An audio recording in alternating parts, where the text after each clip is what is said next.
सांगली शहराच्या गजबजलेल्या रस्त्यावर अनेक चेहरे दिसतात, प्रत्येकाची एक कहाणी. पण या सगळ्या गर्दीत एका 70 वर्षांच्या वृद्ध महिलेचं रहस्य असं होतं की त्याने संपूर्ण महाराष्ट्राला आश्चर्याचा धक्का बसवला. ही कहाणी आहे सुलभाताईंची, ज्यांच्या साधेपणात एका मोठ्या वादळाचं गुपित दडलं होतं. सांगलीच्या एका मध्यमवर्गीय वस्तीतील रस्त्यावर एक जुनी सायकल घेऊन रोज एक तरुण कॉलेजला जायचा. त्याचं नाव सुरेश. रोजच्या प्रवासात तो एका वृद्ध महिलेला पाहायचा. तिचं वय 70च्या आसपास असेल. तिच्या चेहऱ्यावर सुरकुत्या, अंगावर साधी कॉटनची साडी आणि तिच्या चालण्यात प्रचंड थकवा जाणवायचा. ती कधी बाजारात भाजीपाला घ्यायला जाताना दिसायची, तर कधी किराणा घेऊन परत येताना. तिच्या हातातील ओझं तिच्या थकलेल्या शरीराला पेलवत नसे. लोकांना ती एकटी, वयस्कर आणि गरीब वाटायची. अनेक जण तिला मदत करायचे, कुणी खायला द्यायचं, तर कुणी तिचं ओझं उचलायला मदत करायचं. सुरेशलाही तिची दया यायची. त्याला वाटायचं या वयात तिची काळजी घेणारं कोणी नाही. एक दिवस सुरेश कॉलेजवरून लवकर निघाला. त्याने पाहिलं ती आजी रस्त्याच्या कडेला एका मोठ्या झाडाखाली मांडी घालून बसली होती. तिचा श्वास वेगाने चालला होता. तिच्या चेहऱ्यावरचा थकवा स्पष्ट दिसत होता. सुरेशला राहवलं नाही. त्याने आपली सायकल बाजूला ठेवली, पाण्याची बॉटल आणि डब्यातील एक पोळी तिला दिली. आजीने ती गोष्ट शांतपणे स्वीकारली, पण तिच्या डोळ्यांमध्ये एक वेगळी चमक होती. ती चमक कृतज्ञतेची नव्हती, तर स्वाभिमानाची होती. धन्यवाद बाळा, एवढंच ती म्हणाली. सुरेश आतापर्यंत तिला लांबूनच पाहायचा, पण आज तो तिच्या जवळ बसला होता. त्याला जाणवलं की ही आजी बाहेरून दिसणे इतकी सामान्य नाही. त्या दिवसापासून सुरेशच्या मनात कुतूहल निर्माण झालं. ही 70 वर्षांची म्हातारी नेमकी आहे तरी कोण? इतकी थकलेली दिसत असूनही तिच्या डोळ्यात इतका गर्व आणि स्वाभिमान कशाचा? तिचं खरं आयुष्य काय असेल? त्याला आठवलं, रस्त्यावरच्या अनेक भिकारी महिला चोरी किंवा भोंदूगिरी करतात, पण आजींच्या चेहऱ्यावर तसं काही दिसत नव्हतं. तो विचार करत राहिला, ही एकटी का फिरते? तिचे मुलंबाळ कुठे आहेत? दुसऱ्या दिवशी सुरेश कॉलेजला गेलाच नाही. त्याने आजीला शोधून काढायचं ठरवलं. तो गुपचूप त्या रस्त्यावर बसून राहिला. दुपारच्या वेळी ती आजी भाजी घेऊन आली आणि तशीच चालू लागली. सुरेश सायकलवर गुपचूप तिच्या मागे निघाला. त्याला वाटलं ती एखाद्या मंदिरात किंवा झोपडपट्टीत राहत असेल, पण रहस्याची पहिली गाठ इथेच सुटणार होती. आजी एका जुन्या चाळीतल्या एका सामान्य दिसणाऱ्या पण व्यवस्थित घरामध्ये शेतली. झोपडपट्टी नाही, तर चाळीतील घर पाहून सुरेशला पहिला धक्का बसला. त्याला आजीची फारशी ओळख नव्हती, त्यामुळे घरात जाणं योग्य नव्हतं. त्याने हळूच खिडकीजवळ जाऊन कान लावला. खिडकीजवळ पोहोचल्यावर सुरेशने आत पाहिलं. आजी एका जुन्या मोबाईलवर कोणाशी तरी बोलत होती. तिचा आवाज बारीक होता, पण त्यात आत्मविश्वास ठासून भरलेला होता. सुरेश कान लावून ऐकू लागला आणि आजीचे शब्द ऐकून तो जागेवरच सुन्न झाला. हा सौदा पक्का झालाय. मग ठरल्याप्रमाणे माझं 1% कमिशन उद्यापर्यंत खात्यात जमा करा. बरोबर 40,000 रुपये मला उद्याच्या उद्या पाहिजे. सुरेशच्या डोक्यात मुंग्या आल्या. कमिशन? सौदा? 40,000 रुपये? ही गरीब वाटणारी म्हातारी एका फोनवर 40,000 रुपये कमावत होती. 1% कमिशन जर 40,000 असेल, तरीने 40 लाखाचा मोठा व्यवहार केला आहे. ज्या आजीला तो थकलेली, गरजू आणि गरीब समजत होता, ती आजी प्रत्यक्षात एका मिनिटाच्या फोनवर 40,000 रुपये कमवणारी होती तरी कोण? हे रहस्य त्याला रात्रभर झोपू देईना. तो इंटरनेटवर सर्च करू लागला. 1% कमिशन कशाचं मिळतं? इतका मोठा व्यवहार करणारी ही महिला कोण आहे? दुसऱ्या दिवशी सकाळी सुरेश थेट आजीच्या घरी पोचला. त्याने न घाबरता आजीला स्पष्टपणे सांगितलं की त्याने कालच तिचं बोलणं ऐकलं आहे आणि तिचं कमिशन आणि सौद्याचं रहस्य त्याला उलगडलं आहे. तुम्ही कशाचं कमिशन घेतात? कोणते सौदे करतात? काय खरं आहे? सांगा मला, सुरेश रागाने म्हणाला. सुरेशला वाटलं आजी आता चिडेल किंवा घाबरेल, पण तसं काहीच झालं नाही. आजीने त्याच्याकडे शांतपणे आणि आत्मविश्वासाने पाहिलं आणि हलकेच हसली. तिच्या चेहऱ्यावरील तो शांत भाव पाहून सुरेशच्या पायाखालची जमीन सरकली.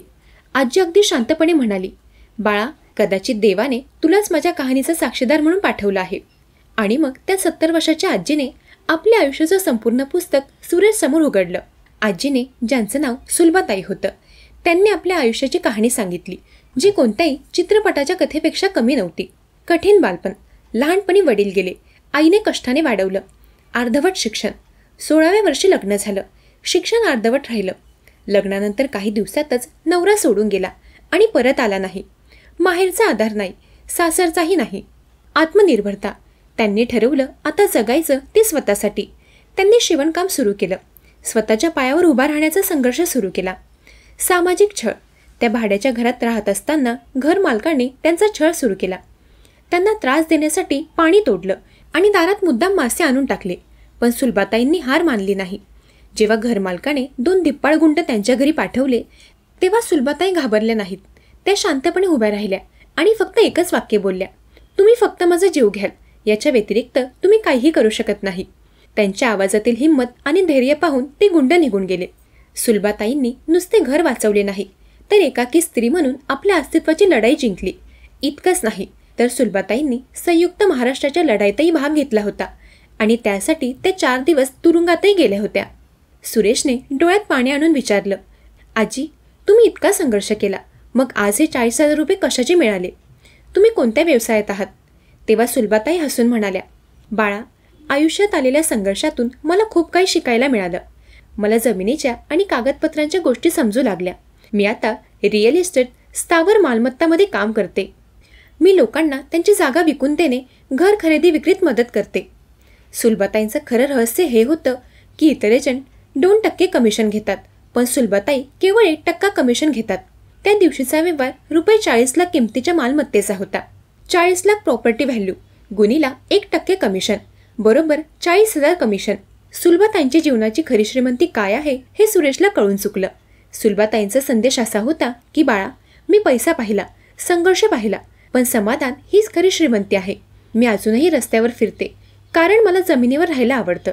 ते थकलेले चेहरे, ते कष्टकरी लोक, ते मला माझ्या संघर्षाची आठवण करून देतात आणि जगण्याची नवी उमेद देतात. त्या आजीला संपूर्ण सांगली शहर गरीब, थकलेली आणि असहाय्य समजत होतं.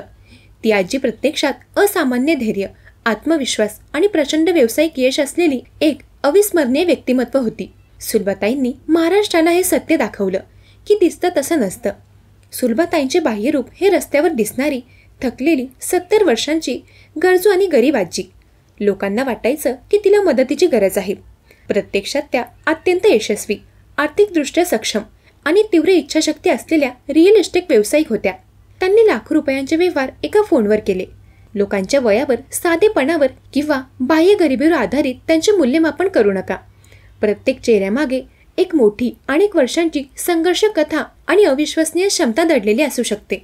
लहानपणी वडिलांचे निधन, 16व्या वर्षी घटस्फोट, घर मालकाकडून छळ, गुंडांना धैर्याने तोंड देणे आणि संयुक्त महाराष्ट्राच्या लढाईत सहभाग. आयुष्यात अनेकदा एकट्या पडलेल्या असूनही त्यांनी कधी भीक मागितली नाही किंवा हार मानली नाही. त्यांनी स्वतःच्या हिमतीवर शिवणकाम सुरू केले आणि नंतर प्रचंड स्पर्धा असलेल्या रिअल इस्टेट क्षेत्रात यशस्वी व्यवसाय उभारला. केवळ बँक बॅलन्स किंवा भौतिक वस्तू ही खरी श्रीमंती नाही. आत्मविश्वास, स्वाभिमान आणि कोणत्याही परिस्थितीत स्वतःच्या पायावर उभं राहण्याची क्षमता हीच खरी आणि चिरस्थायी श्रीमंती आहे. सुलभाताईंनी रस्त्यावर फिरण्याचं जे कारण सांगितलं ते जीवनाचा एक अमूल्य धडा आहे.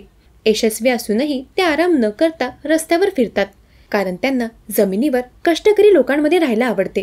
हे चेहरे त्यांना त्यांच्या संघर्षाची आठवण करून देतात आणि जगण्याची नवी उमेद देतात. यशाच्या शिखरावर पोहोचल्यावरही आपले मूळ विसरू नये. मेहनती आणि कष्टकरी लोकांबद्दल आदर बाळगावा. समाधान हे मोठ्या कमाईपेक्षा अधिक महत्त्वाचे आहे आणि हे समाधान त्यांना त्यांच्या संघर्षाची जाणीव ठेवून मिळते. ज्या काळात महिलांना सामाजिक आणि कौटुंबिक आधार नसेल तर जगणं अत्यंत कठीण होते, त्या काळात सुलभाताईंनी एकटीने कुटुंब आणि समाजाशी संघर्ष केला. एकाकी स्त्री देखील मोठ्या संकटाशी लढू शकते आणि केवळ भावनिकच नाही तर व्यावसायिक आणि आर्थिक स्तरावरही मोठे यश मिळवू शकते. त्यांची कहाणी सर्व महिलांसाठी प्रेरणास्त्रोत आहे. सुरेशला आजीला मदत करण्याची इच्छा होती, पण अखेरीस त्याला कळले की आजीला त्याच्या मदतीची नाही तर त्यांच्या संघर्षातून मिळालेल्या बोधाची गरज होती. ही कथा सांगते की खरी शक्ती शरीरात नाही तर आत्म्यात असते आणि संघर्ष हा यशाचा आधारस्तंभ असतो. सुलभाताईंनी सिद्ध केले की आयुष्याच्या कोणत्याही टप्प्यावर वय किंवा बाह्यरूप महत्त्वाचे नसते. केवळ तुमची जिद्द आणि आत्मविश्वास तुम्हाला मोठे यश मिळवून देतो. दरम्यान या 1% कमिशनवर तुमचं काय मत आहे ते कमेंट करून नक्की सांगा.